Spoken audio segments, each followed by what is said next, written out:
Hello there, my name's Hazel.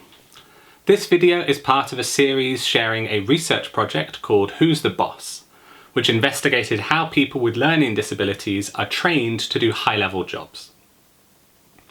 This research was commissioned by Spectra, a creative collective who want to train people with learning disabilities to become Spectra's future managers, artistic directors, and other leaders.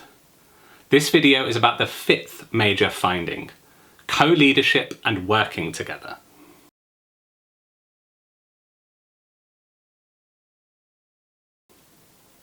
In courses where leaders were preparing for a specific role with an organisation, trainees were often paired with a non-learning disabled staff member.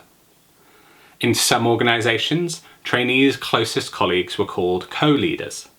In others, they were called mentors or line managers.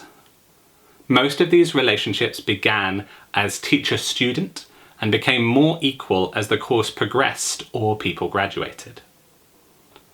Learners with co-leaders said it was important because it meant that people with different strengths could do the job better together than any one person could. For example, a learning disabled person might be better at explaining things in an accessible way to other learning disabled people, but a non-learning disabled person might be better at writing emails to funders or newspapers. Having a co-leader was an important reason that courses could build on strengths, which was our first major finding, because parts of a role that a trainee wasn't strong at could be done by someone with those skills. Good co-leadership meant both people feeling valuable and important. It looked very different from one person being the other's support worker. It wasn't the non-disabled person's job to downplay their own ideas and only think about what the other person needed. They needed to be able to contribute their own ideas and challenge their partner if they disagreed. This wasn't the same as being protective or guarded about their ideas not changing. Good co-leaders had to be open to their jobs and work changing, which could be very vulnerable. People new to co-learning said that their jobs felt busier initially. They had to spend more time planning and discussing with their co-leader than when they worked alone.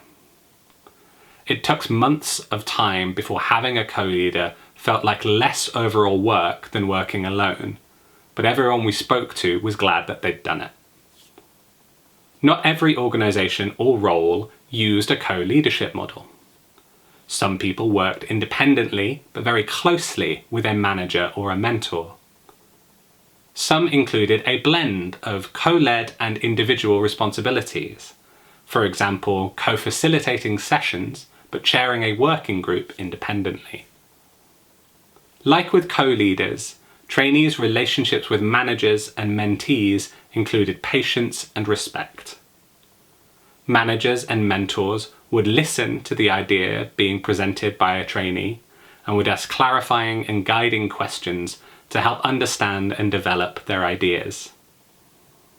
But they would also directly challenge trainees if they needed it. For example, in a meeting between one manager and a trainee, the manager pointed out that the trainee had agreed to lead an activity in a group session several times already, but hadn't done it yet. The manager suggested that the trainee needed to plan exactly what activity she would do so it was ready for that week's session, and they then quickly agreed what that activity would be. This interaction focused on the trainee's responsibilities to her colleagues and to her participants.